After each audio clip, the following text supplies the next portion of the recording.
Kenya's protest after suspects in tense gang rape sentenced to cut grass. Nairobi, Kenya, CNN.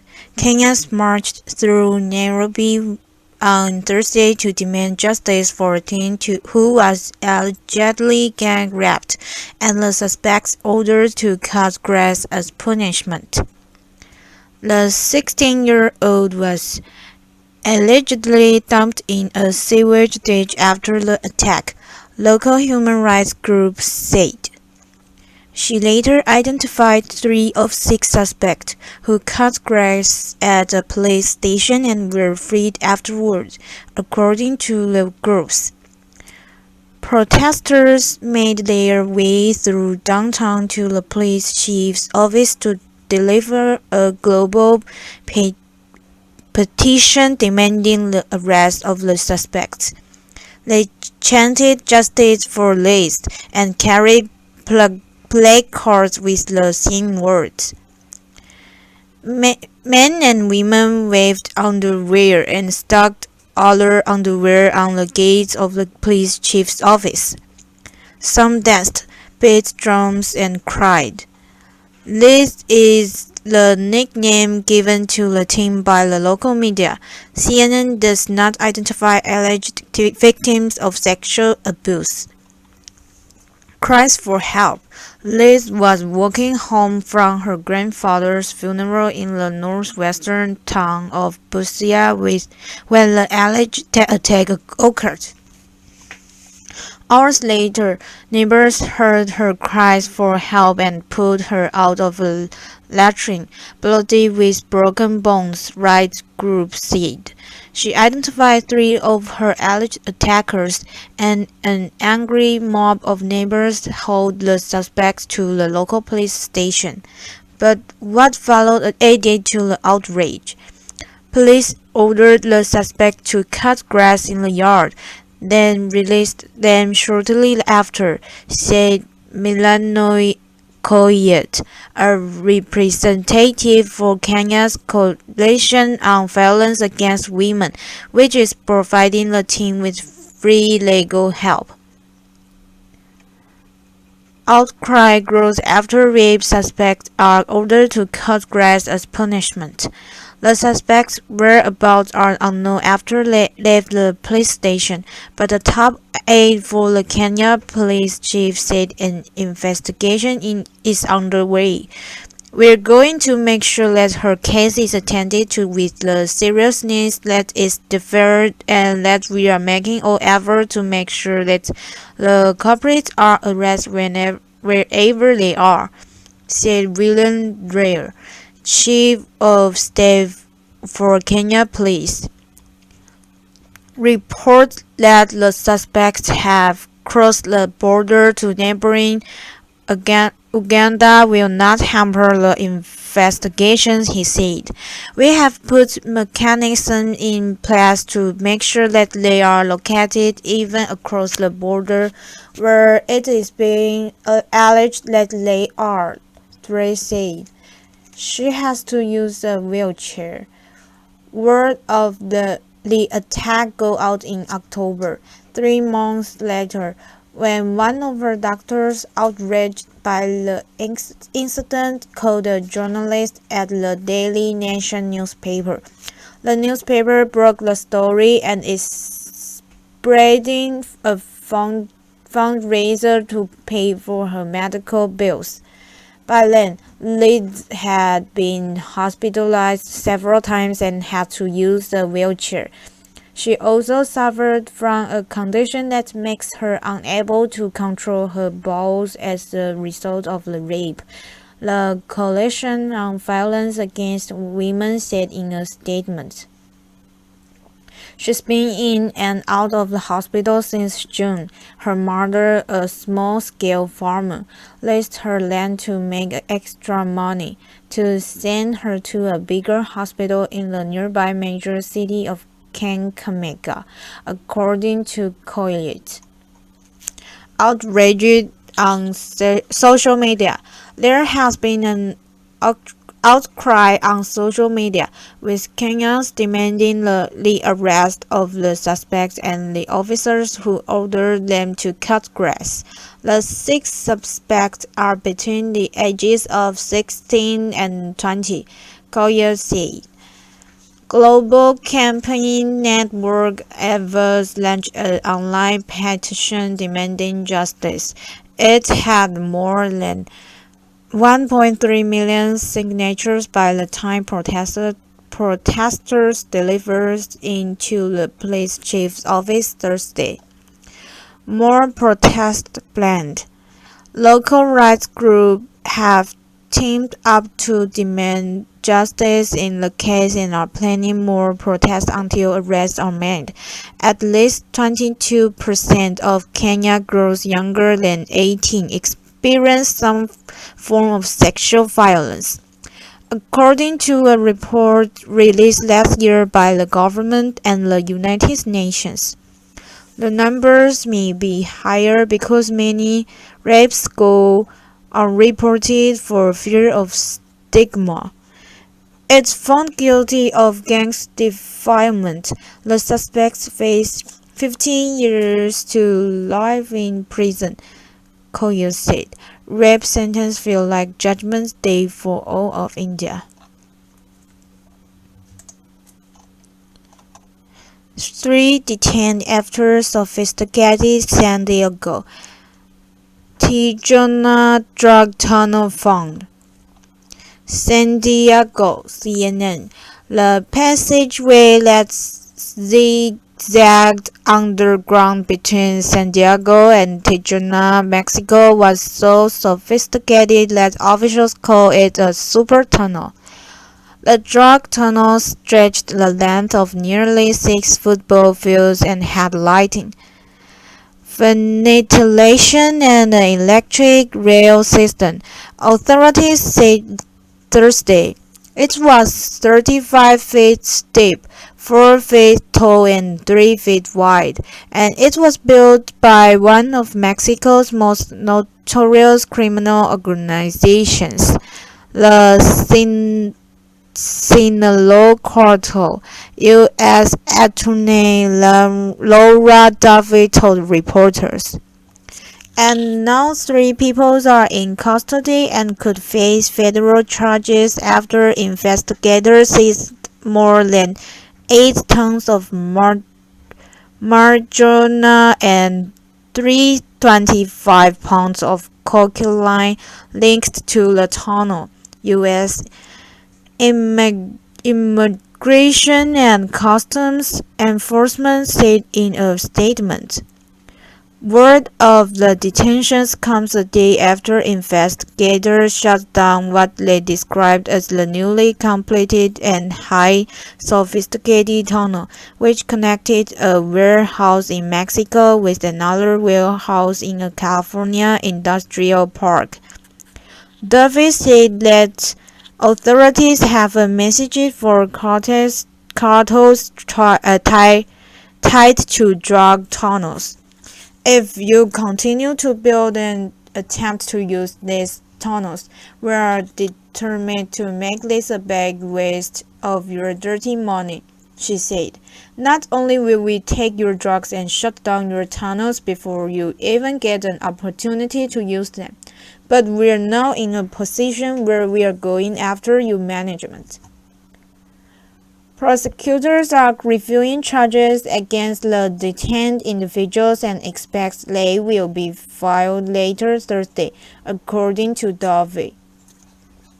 The discovery was made by the San Diego Tunnel Task Force, which includes members of ICE-US, Customs and Border Protection, and the Drug Enforcement Administration. Like a 600-yard tunnel discovered along the border in November 2010. This tunnel had lighting and a rail system. The earlier tunnel connected a warehouse in Tijuana with one in the Otay Mesa industrial area of San Diego. About 30 tons of marijuana were discovered in that operation, U.S. officials said. Drug cartels and the border have become so powerful and sophisticated in recent years that many Mexican communities and areas along the border are patches of uncontrollable violence, experts say.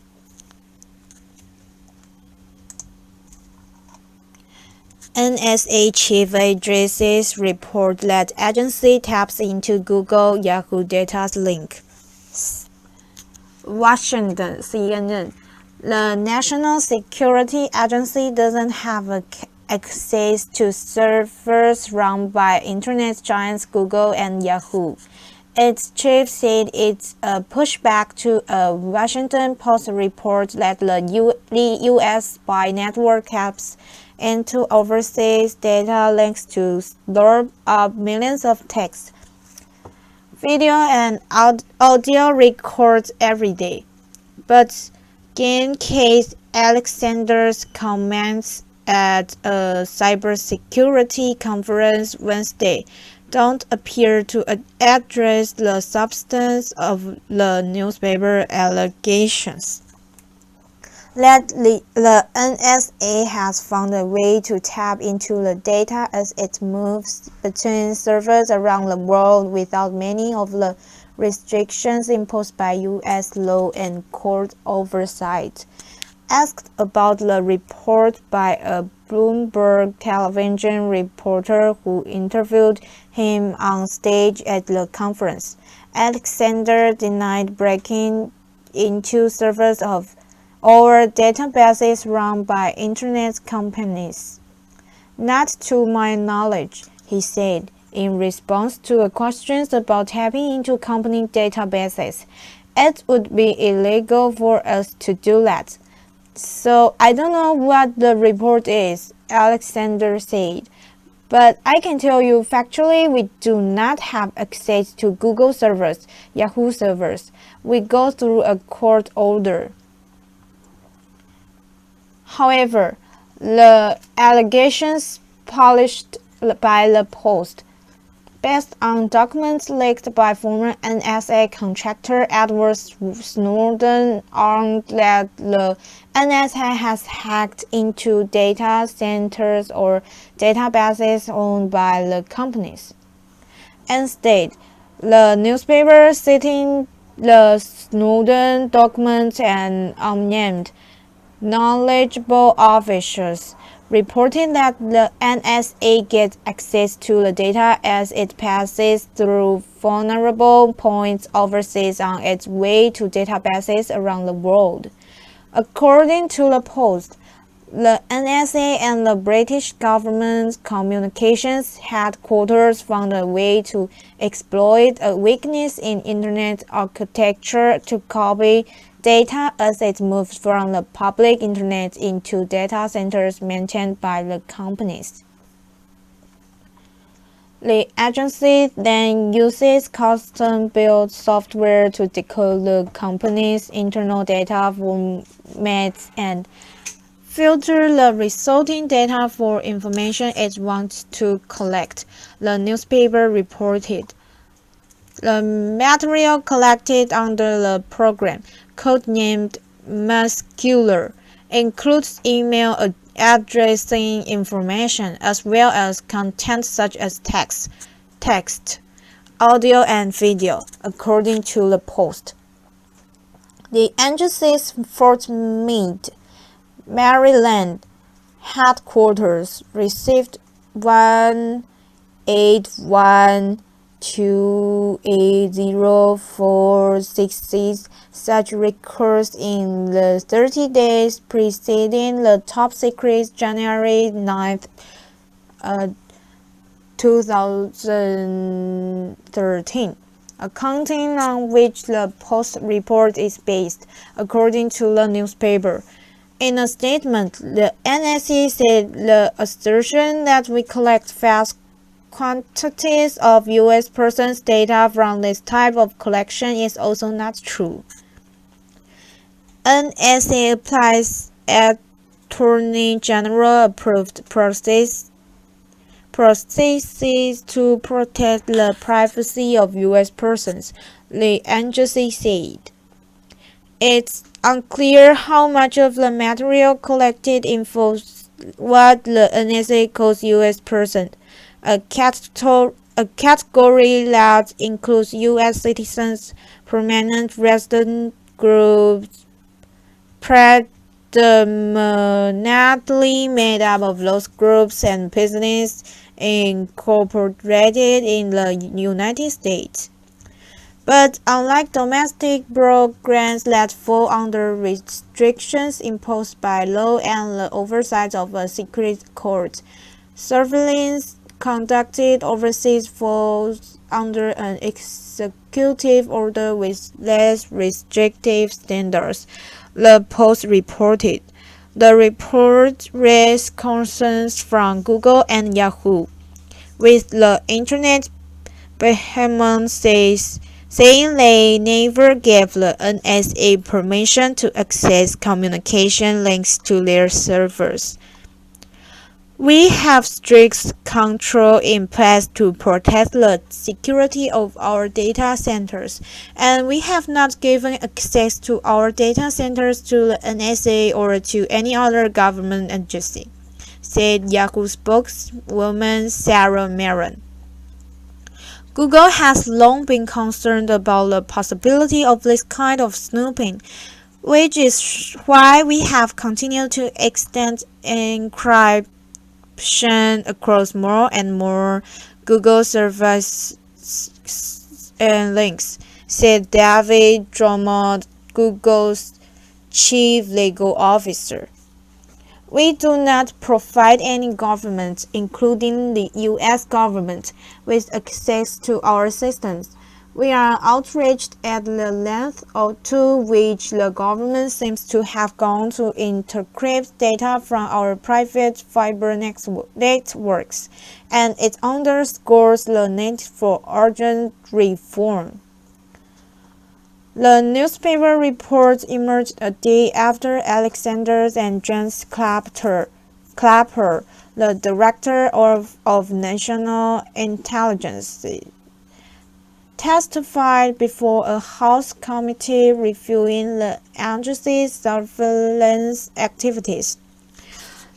The hearing, billed as a discussion of potential changes to the 35-year-old Foreign Intelligence Surveillance Act, commonly known as FISA, came after a report by the German magazine Der Spiegel that the NSA monitored German Chancellor Angela Merkel's cell phone. Some reports also suggest the United States carry out surveillance of French and Spanish citizens. Abuse video shocks Saudi Arabia. A video that appears to show a Saudi man beating a migrant worker is causing growing outrage in Saudi Arabia.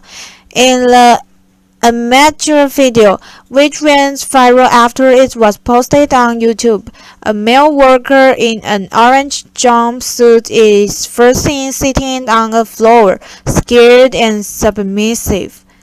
A man who government officials believe is Saudi begins tormenting the victim, angry because he thinks the worker has spoken to his wife.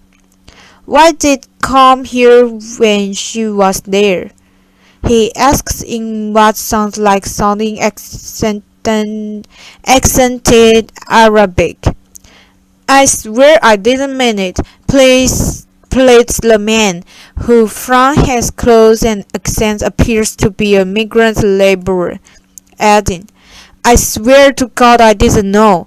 The abuser begins slapping his victim as he continues questioning him, demanding to know why the worker would dare contact his wife. Officials aren't sure where it happened, but they are looking into it. The Saudi government-backed Human Rights Commission has condemned the video, telling CNN it launched an immediate investigation.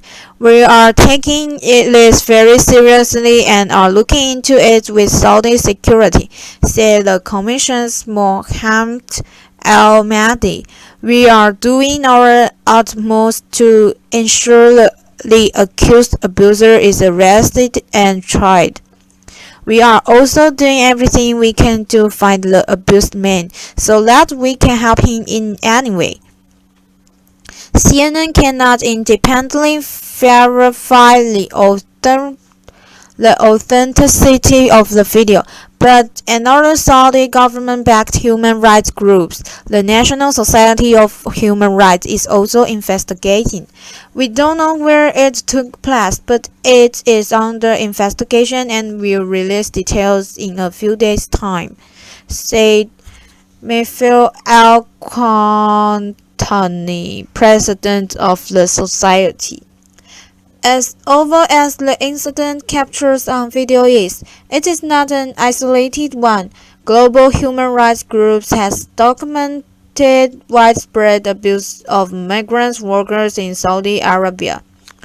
According to Human Rights Watch, there are over 9 million migrant workers in Saudi Arabia, more than half the workforce. In July, the rights group issued a statement saying that many suffer multiple abuses and labor exploitation, sometimes amounting to slavery-like conditions. The group added, "The kafala or sponsorship system ties migrant workers' residency permits to sponsoring employers whose written consent is required for workers to change employers or leave the country. Employers often abuse this power in violation of Saudi law to confiscate passports, withhold wages, and force migrants to work against their will or on exploitative terms." Human Rights Watch Saudi researcher Adam Kuko said that Saudi Arabia needs to get serious about protecting migrant workers by providing adequate avenues to justice and mechanisms of redress. The sponsorship system isn't limited to Saudi Arabia.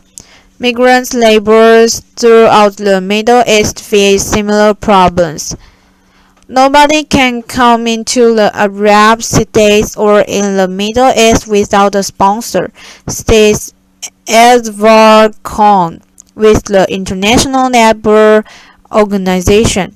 According to Cohn, many migrant workers are asked to surrender their passports upon entering countries in the Middle East, which can make them vulnerable to abuse.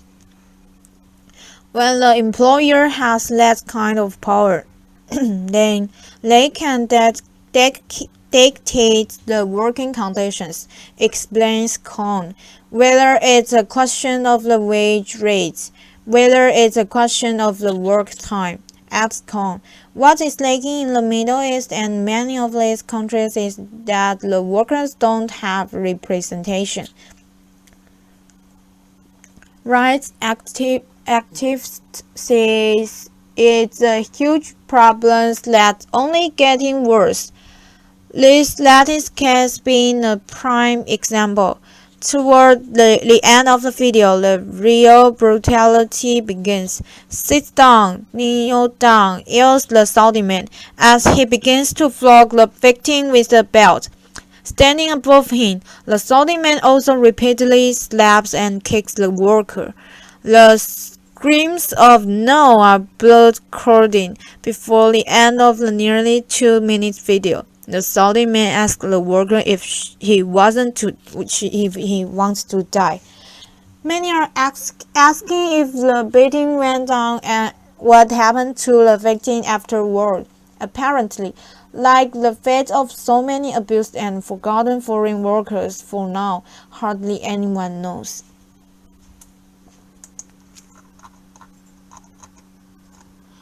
NYC Council gets tough on tobacco, approves raising purchase age to 21. New York, CNN. The New York City Council voted on Wednesday night to approve an anti-tobacco law that will raise the tobacco purchasing age from 18 to 21. In addition to the Tobacco 21 bill, which includes electronic cigarettes, the Council also approved the second bill, Sensible Tobacco Enforcement. It will prohibit discounts on tobacco products and increase enforcement on offenders who attempt to evade taxes. Mayor Michael Bloomberg has 30 days to sign the bills into law, given his previous support that is likely to happen soon.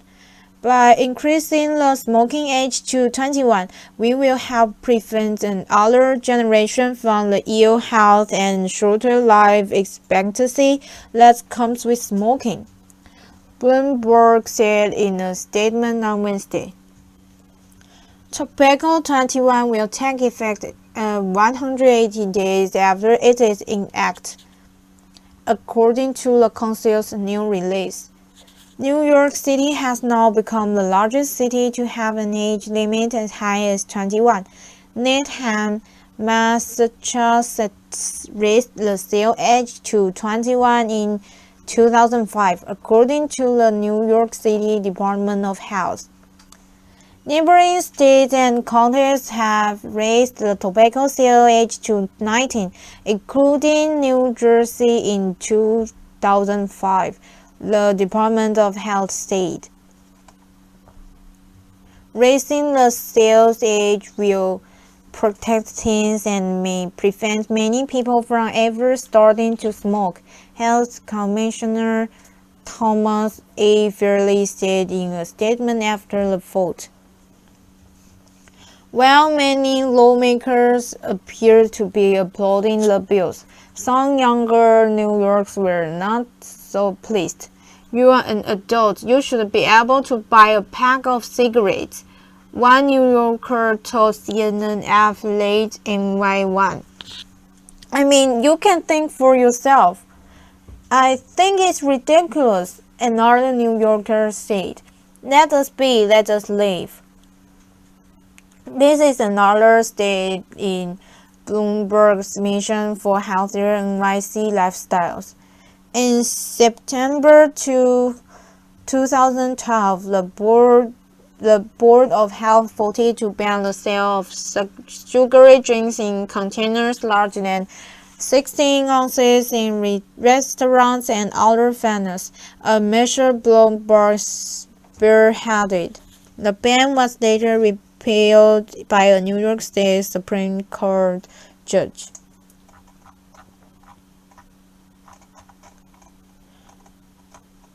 Kindergarten battles. How far would you go to get a place? Hong Kong, CNN. Rio Desmond is in his first year at a kindergarten in Hong Kong and seems like an especially gifted child.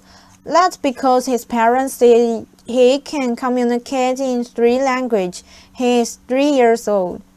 Since he was 10 months old, his mother Momo has been taking him to language center 5 times a week, where he is told to listen, speak, and interact in English, Mandarin, and Japanese.